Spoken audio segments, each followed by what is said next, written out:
Bonjour, je suis Samir Watt, je suis radiologue interventionnel, spécialiste dans l'embolisation et tout ce qui est traitement endovasculaire interventionnel.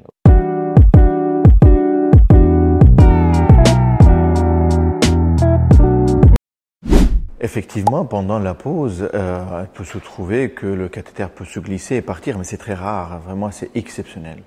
Et on peut avoir certains packs avec le temps que le cathéter se soit coupé et qu'elle part en fait vers l'oreillette droite et par conséquent elle peut être coincée soit sur la veine centrale ou dans les veines pulmonaires. Dans les deux cas, quand le cathé est sectionné ou il est coupé, il faut aller les chercher par un examen endovasculaire, par un matériel qui s'appelle lasso, qui va permettre de retirer le cathéter et le sortir et le remplacer le pack veineux. Oui, alors la question, est-ce qu'il y a des contre-indications ou les cas que ça sera difficile? Alors il y a plusieurs façons de voir les choses. Soit on a la peau qui est abîmée, soit imaginons que le patient a été opéré ou a eu un antécédent de radiothérapie sur un des deux côtés. Là, la peau elle est fragile et on ne peut pas poser le pack veineux, il faut privilégier un autre côté. L'autre cas, si le patient a déjà eu des interventions comme la pose de pacemaker ou des interventions qui vont avoir des percussions sur les veines centrales.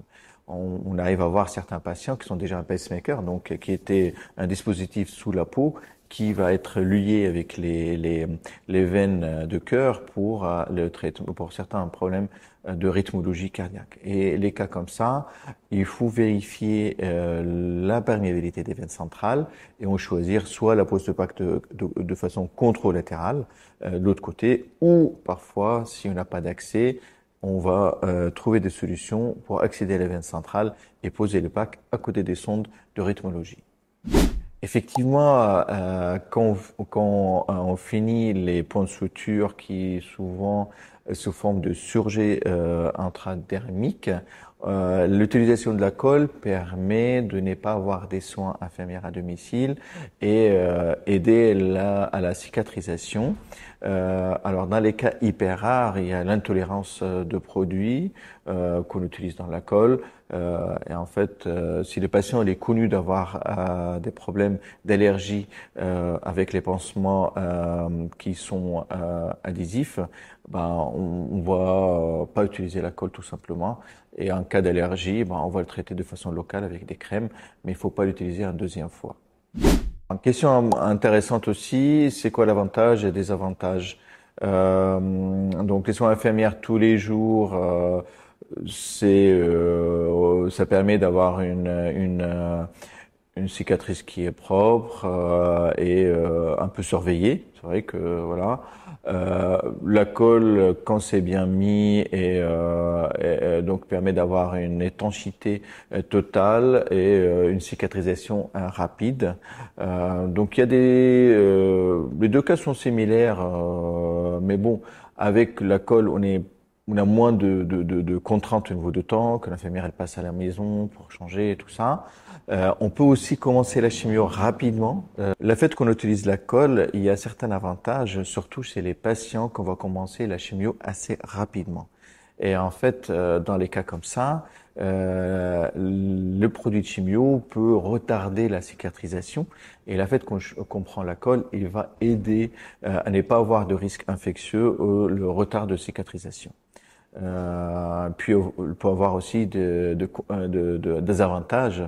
En fait, qu'on est un peu libre, on n'a pas des rendez-vous infirmières et tout ça. Mais les désavantages aussi qu'on va manquer la surveillance de cicatrices qui va être intéressante par l'infirmière. Alors, il y a deux situations. Soit tout de suite post-opératoire. Alors, certains hématomes qui peuvent arriver, il faut pas que ce soit trop gonflé, il faut pas que ce soit rouge parce qu'on a peur de l'arrivée de l'infection, qui est quelque chose qui peut arriver malheureusement, malgré toute l'utilisation de consignes de asepsie et chirurgicale. Et surtout que certains patients qui peuvent être faibles.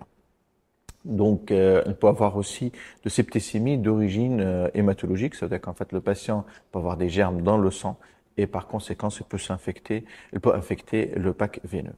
Alors, quand le pack il est gonflé ou il y a un rougeur, il faut absolument consulter le médecin qui l'a posé le plus simple, s'il est accessible. Sinon, il faut aller aux urgences ou il faut contacter son oncologue ou l'infirmière, le service oncologique responsable ou qui suit le patient.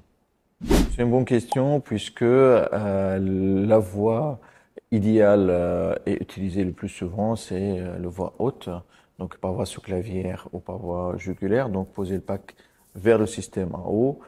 Euh, Au cas où qu'il n'y ait plus de veine en haut, qu'il n'y ait plus d'accès central, c'est un cas extrême qui peut arriver malheureusement. Il y a deux solutions, soit qu'on essaye de trouver un chemin vers les veines centrales par le haut en faisant des dilatations, des phlébographies, et dans certains cas, dans l'extrême, on peut poser le pack par voie veineuse au niveau iliaque et qui peut permettre d'avoir la perfusion de la chimiothérapie. Il faut signaler aussi qu'il existe une pose de pack artérielle pour une perfusion de la chimiothérapie intra-artérielle hépatique. Pour certains malades qui sont atteints de métastases hépatiques de cancer colorectal, ce pack elle est inséré au niveau fémoral droite, donc au niveau du pli de l'aine à droite ou à gauche, et il va être lié vers l'artère hépatique pour perfuser la chimio.